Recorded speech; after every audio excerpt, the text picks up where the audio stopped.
The impact that the wide-scale Japanese invasion had on the world at large could be seen almost instantly, as alarms went off in capitals across the world.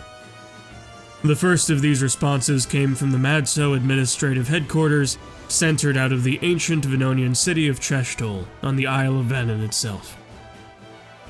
Once the former capital of Vannonia and the seat of its empire, its empty administrative architecture lent itself well to being the meeting place and administrative headquarters of an international coalition like Madso, and had served in this capacity since the founding of the alliance back in 1900.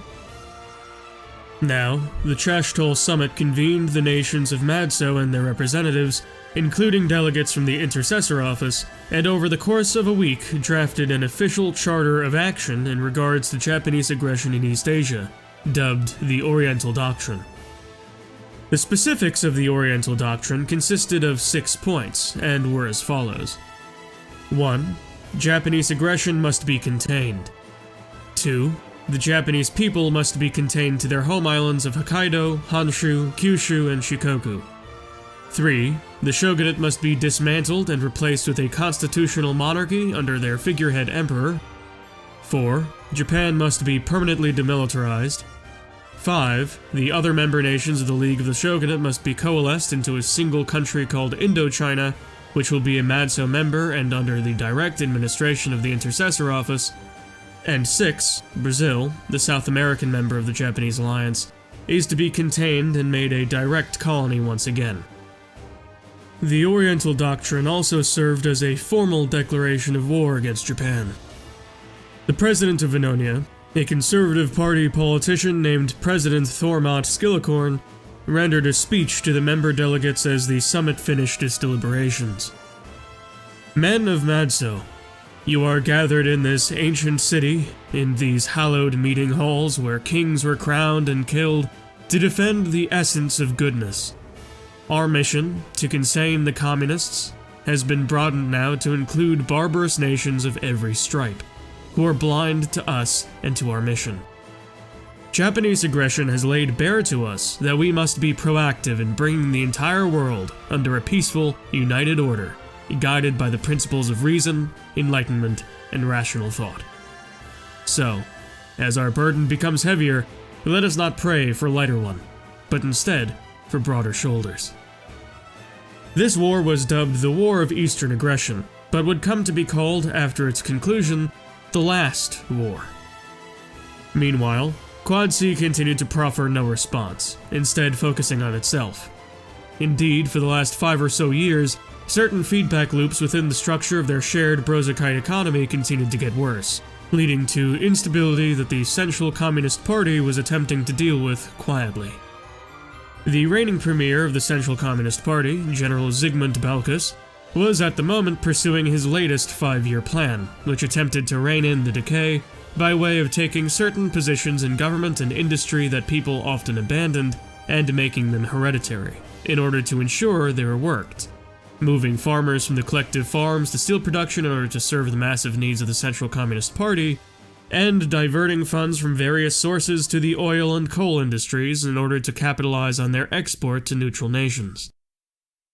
Back in Asia, Madso's first major offensive against the Japanese was called the Baikal Rush, where huge artillery pieces behind Lake Baikal would support a massive combined arms advance into Japanese Manchuria.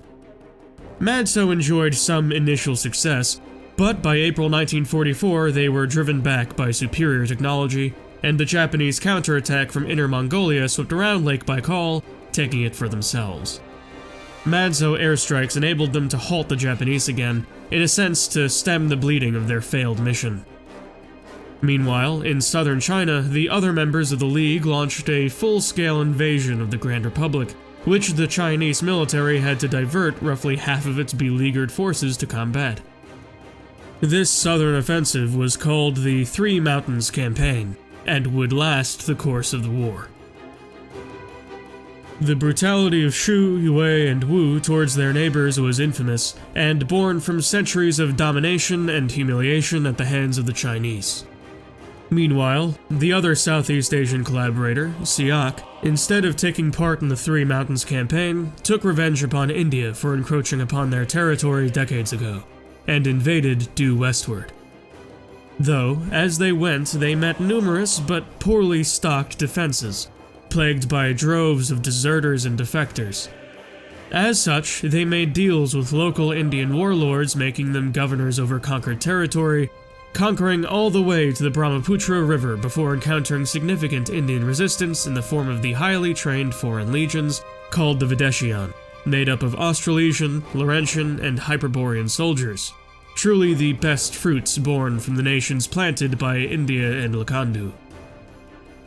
By July, Quad C, seeing the success of the Three Mountains campaign, grew anxious at the advance of these countries, and decided to launch a preemptive invasion in order to take advantage of their surely overextended armies. However, when the Quad C Cadet Corps attempted to land in Quanzhou and Wu and Hong Kong and Yue, from their launching off point in the Pacific Union of Brunei's northernmost island, Taiwan, they were almost immediately rebuffed, and by November of 1944 the islands had been lost, divvied up between the colloquially dubbed Three Mountains of the League of the Shogunate.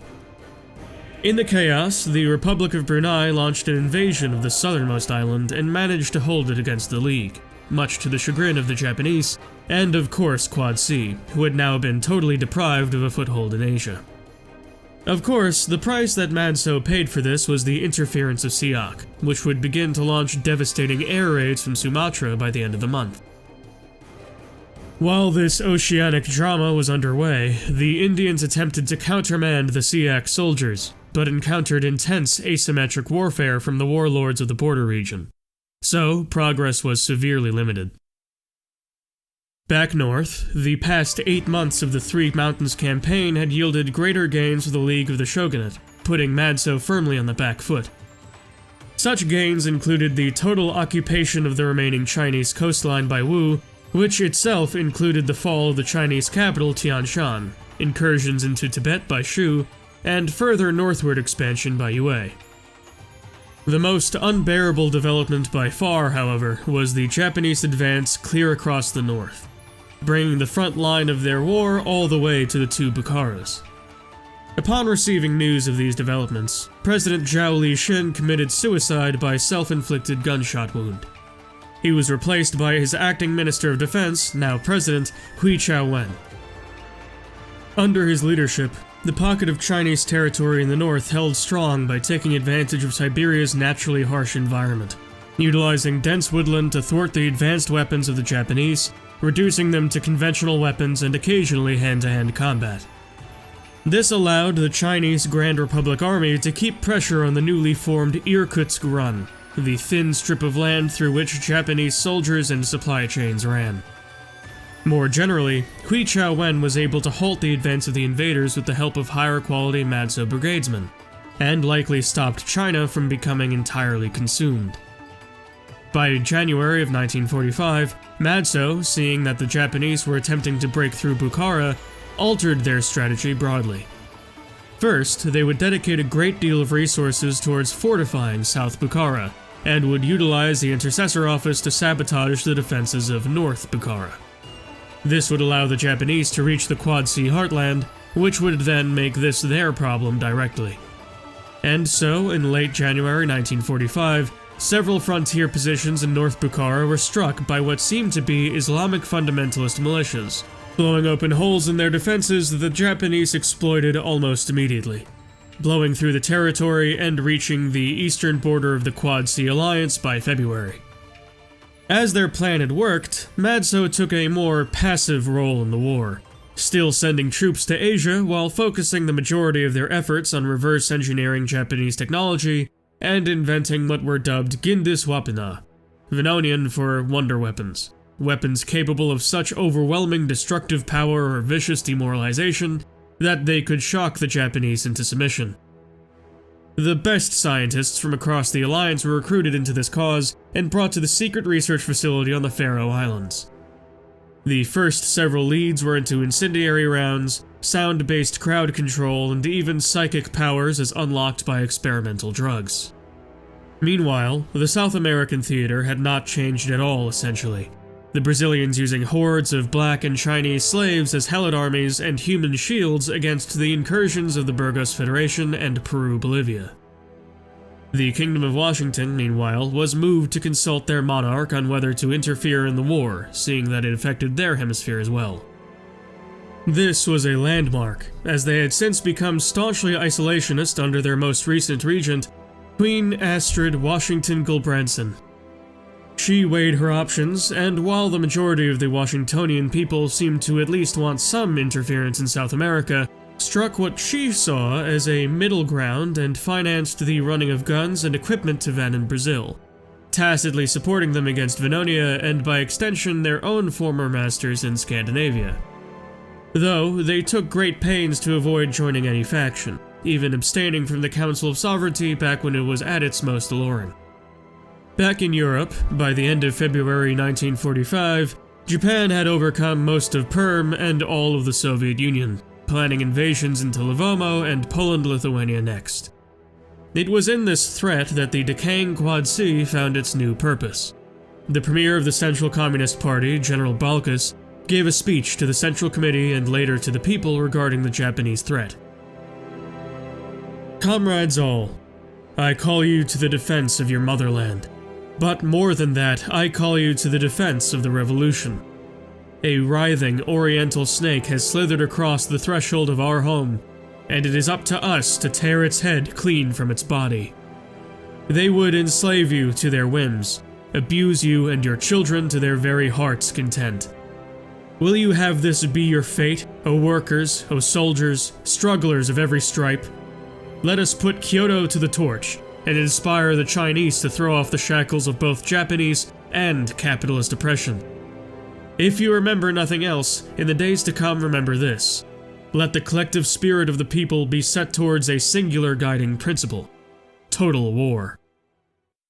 The opening salvo of the Quad C counter-invasion was devastating to the Japanese. A general levy of the population resulting in an army of millions, and the ceaseless industry churning out uncountable tanks and armored vehicles, as was their specialty. The armored charge which drove the Japanese all the way back to the Irkutsk run by April was relentless, and sent a chill of panic down the backs of both Madso and the Japanese. It was clear that Quad C was true to their word. The people were truly set upon total war. This was demonstrated by their sheer tolerance for casualties.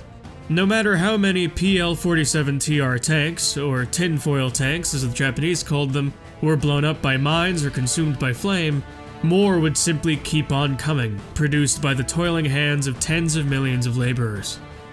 The Japanese were only able to put a stop to their advance by way of shipping in rushed orders of poison gas to the front, which would seep into the shoddy armored vehicles and kill their drivers. Even then, the flagship tank of the Quad C, a vehicle of Finnish design called the KAV-45, outclassed any land vehicle put forward by the Japanese and was generally impervious to gas attacks, as well as the vast majority of conventional anti-tank weaponry. So, while a typical charge would see anywhere from 2 to even 5 or 8 Quad C casualties to the Japanese 1, the KAV-45 evened the battlefield by way of killing possibly hundreds before typically being put out of commission by an airstrike. It was at the Irkutsk run that Japan and the PLC struggled for an entire year from April 1945 until April 1946.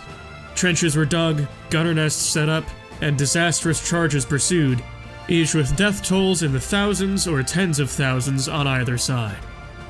During that time, Siak and Shu both penetrated further into Indian territory, while Japan conquered Hyperborea and claimed a wealth of islands in the South Pacific. However, while 1946 was the year that Japan became the undisputed master of the Pacific, it was not the most notable development. In fact, two things outshined that achievement. First, the Japanese perfected the anti-tank missile and began to launch back against the communists. Second, Madso scientists on the Faroe Islands had settled on a course of action: the splitting of the atom, in the context of a project simply dubbed the Blaisdon Project. Theoretically, achieving such a reaction could cause untold destruction, and with a few well-placed strike points, end the war in a matter of weeks. The Italian scientists, however, voiced a wide variety of ethical concerns, and threatened to expose or even sabotage the project in the interest of winning the war without committing atrocities. They were arrested, but the Italian government managed to get word of what happened, demanding they be released. However, at these demands, and further demands from the Italian crown itself to stop what they thought of as a doomsday project which would ignite the atmosphere, Madso decided to throw them to the dogs, ejecting them from the alliance altogether. France and Alençon seized upon the opportunity and swiftly took Central Europe and the Alps from them, though they were kept from further incursion by the superior firepower of the Italians, which had benefited from retrofitted Japanese technology. Back to the east, by March of 1947, the Japanese had pushed the PLC back to their own borders, and indeed past them, launching fork invasions of Livorno and Wallachia.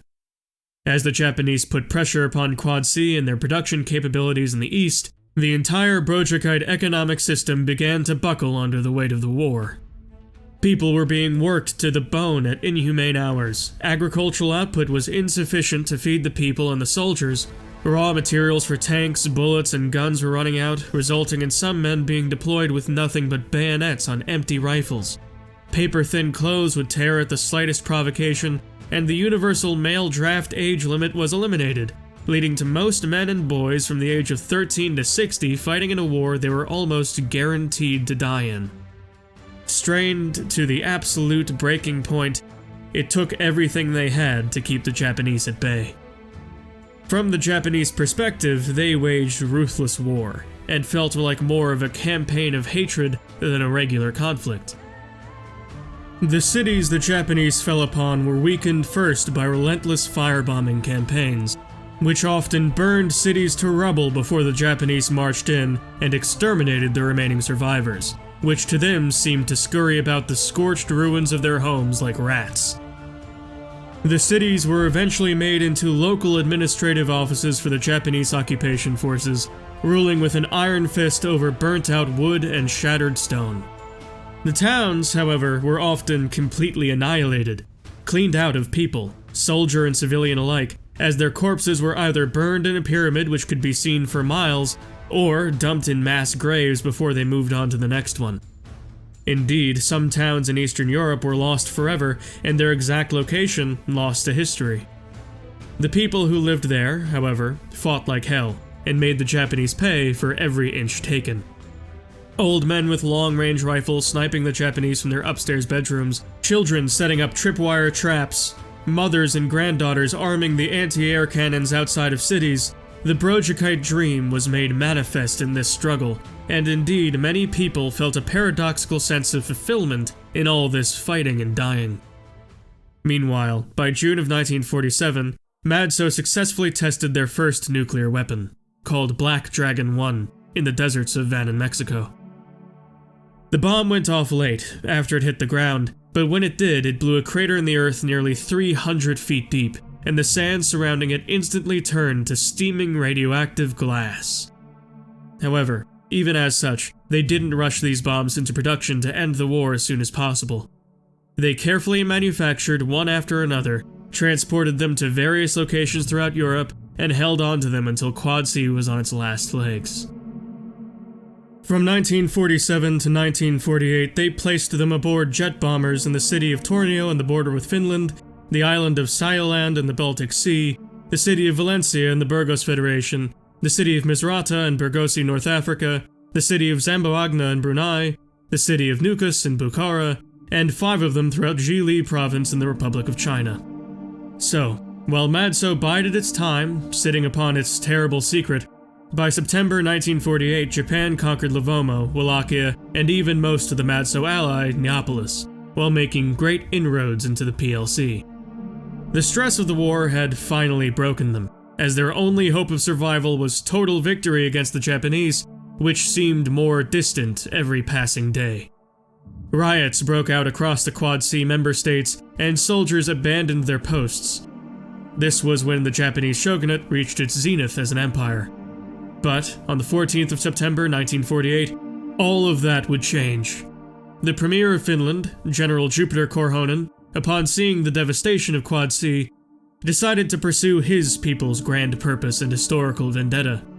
If Finland was to perish, it would take Scandinavia with it. Finnish commanders moved almost all of their soldiers from the front, despite desperate and enraged commands from the Central Communist Party, and launched a full-scale invasion of Scandinavia. Scandinavia hadn't expected this nearly insane move, but as Finland was ejected from Quad C, bloodthirsty Finnish troops, dreaming of this for decades, burst forth from beneath tunnels which were dug under the border, and took city after city in the chaos, burning synagogues and stringing up civilians en masse, committing atrocities and leaving mass graves in their wake. Entire cities were depopulated, tens or even hundreds of thousands cleared out in a matter of weeks. In fact, one of these cities was Tornio, where Black Dragon 2 was being held. As blood-soaked Finnish soldiers felt its cool black shell, oblivious of what was held within, word soon reached Madso Central Command, and the word was given to launch the strike on Japan, however premature it was, as they had been found out. On the 1st of December, 1948, 12 lonely bombers, screaming across the sky with their jet engines, ended the lives of over 2.5 million people in an afternoon, striking the Japanese cities of Kyoto, Nagoya, and Yamaguchi, as well as the Japanese holdings of Laizhou, Pyongyang, Sariwon, Seoul, and Glasov, as well as the allied Japanese cities of Jiaxing in Wu, Changsha in Shu, Hong Kong in Yue, and Siak in the country of the same name, Siak. With this apocalyptic strike, the entire administrative and industrial apparatus of Japan collapsed, and the only man in the government left alive, Shogun Yukari Nozu himself, committed seppuku rather than witness Japan's surrender, as he knew he was going to have to. The administrative centers of the Japanese-occupied territories also imploded, leading to them being completely cut off from Japan and therefore ungovernable. Finally, the capitals of the Japanese allies in Southeast Asia were all essentially vaporized, and in terrified awe, what was left of their governments halted any and all incursions into China. As the Japanese tide receded, Madso soldiers sprang into action, setting themselves up to enforce the borders of the New World. President Thormod Skillicorn sailed into the city of Tokyo, Japan's new capital, and negotiated the treaty thereof with his allies. After a little less than a month of specifics, the Tokyo Treaty was signed by Provisional Shogun Daisuke Imai, handing over power to the Madso Tribunal and thereafter to the Constitutional Emperor Tamagawa Murakami. As the ink dried, the final cost was set. The price of peace was over 70 million dead on all sides. As this fact hung over the heads of the victors and victims alike, the 6 points of the Oriental Doctrine were then thusly fulfilled, including the 6th, as Brazil was unable to stand Madso might without Japanese aid.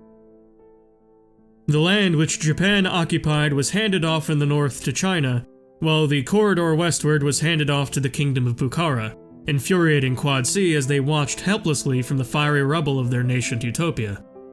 The territory that once belonged to Wallachia was divided between Neapolis and Bukhara. The Three Mountains and Siak were reorganized into an artificial East Asian powerhouse, Yue Indochina, known colloquially as Intercessor Indochina, for the fact it was a country run independently by the office, which moved its headquarters to that country's capital, Hong Kong. On paper, the Yue civilian government was simply being advised by the Intercessor Office, due to the fact that the Yue were the most numerous ethnic group in the region and the most amenable to working with Madso. As such, the far-flung Japanese islands in the Pacific were also given to Yue, though the pockets of fierce resistance from the remaining Japanese soldiers impeded that process, and weren't functionally under their control until 1952. In fact, the Japanese remnant of Hawaii, a force of 1,000 men, killed nearly 10,000 Madso brigadesmen before the islands were taken. As the dust settled on the borders of Asia, Poland-Lithuania ejected its immediate neighbors from Quad C and attempted to subsume them into itself to become a superstate, hoping that it would quell the general anarchy. But, to Madso, this was the golden opportunity they'd been waiting for, and launched a unilateral invasion of Quad C, which at this point was simply paratrooping in, executing local officials, and declaring the authority of Madso over Quad C territory, backed up by nuclear force.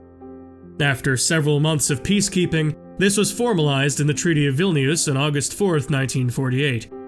As the curtain fell on Quad C, the new borders and indeed the new countries carved up from that alliance were unveiled. Beginning in Europe, the member nations of Quad C were largely partitioned and in many cases abolished to make way for entirely new states, established along ethnic lines. These new countries included Perm, Ryazan, Halych, the United Baltic Provinces, Romania, the Netherlands, and Greece, while Wallachia was relocated to its ancestral homeland, and the North German Confederation was welcomed into the fold by a gift of territory for the fledgling German minority in Europe. France, Alençon, and Poland-Lithuania underwent decommunization, and their borders were redrawn along ethnic lines. Italy regained some territory, but still bore its punishment for what they did during the war. The Burgos Federation also took the Balearics and part of Morocco. Meanwhile, a distant outlier in all of this was Finland, which now had a nuclear weapon, Black Dragon 2, and was reverse engineering it to produce more. As such, they had the bargaining power to be left alone. In time, they managed to tweak their unique brand of national communism to become almost totally self-reliant. In Asia, as was covered earlier, China took most Japanese territory, including Sakhalin, while Yue took most of southern Asia and the Pacific Islands, not returning any land to India, while the Kingdom of Bukhara occupied most of the former Japanese corridor in the west. In Africa, the Congo Confederation annexed North Congo, while Mali was forced to decommunize and give up territory to Yao and Ubangi.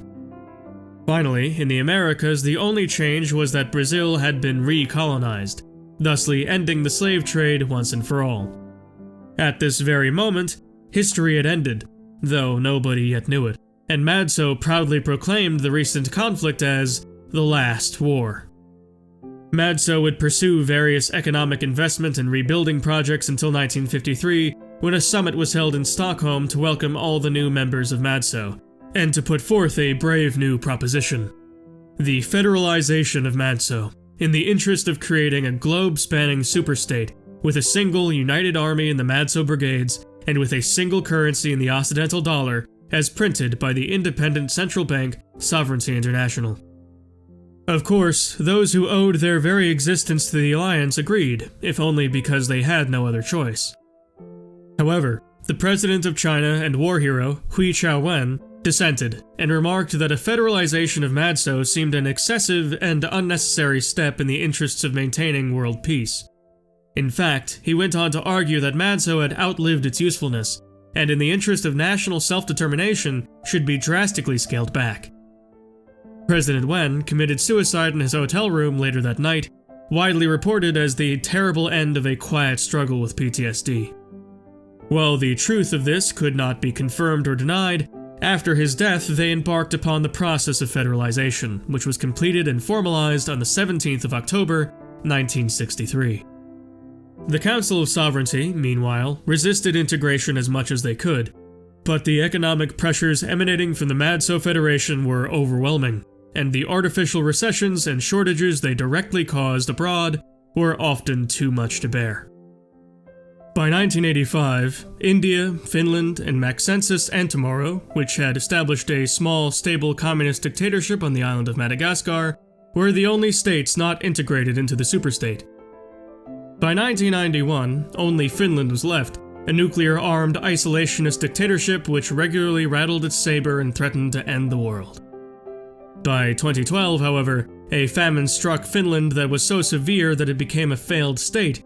Then a virus was deployed to make the computers which governed their nuclear silos unusable, and Madso was able to divide it up amongst its neighbors Perm, Ryazan, the United Baltic Provinces, and Scandinavia. The planet now united under the banner of Madso, with a surveillance apparatus that was baked into every machine, both personal and industrial, and with intercessor offices in every sub-state capital city. Madso had achieved its goal of bringing the world into a prosperous, orderly tomorrow, with nothing to threaten their world order. This global federation that was powered by clean nuclear energy, with self-driving cars, abundant digital currency, robust global public transport systems, and healthy welfare policies which minimized suffering, was ultimately undergirded by an incomprehensibly large web of information, data, and force. The Intercessor Office became the global secret police, rooting out so-called extremists and dealing with them, sometimes denying them access to all their funds by way of a digital blacklist from Sovereignty International, other times framing them for a crime by way of manufacturing offenses which lined up with their collected data, or simply causing their self-driving car to drive off a bridge. Having the keys to the world's information in its hands, the Intercessor Office was able to ensure that society ran in a way that was safe, secure, and at least on the surface, free. Meanwhile, on that clean and beautiful surface, more efforts were put towards various scientific endeavors, as a perpetual moon base was eventually established in 2050. In 2100, a limited policy AI was invented to aid in the governing of a whole planet. By 2127, it was determined that the best possible future course of mankind was to explore space and colonize other planets. And so the bureaucrats and scientists set to work on making the peace and order of Madso an interplanetary affair, launching the generation ship Adamant in 2135. Thus, the story of a small, unremarkable island in the North Sea eventually charted its path through blood, chaos, freedom, and tyranny to the sea of stars above.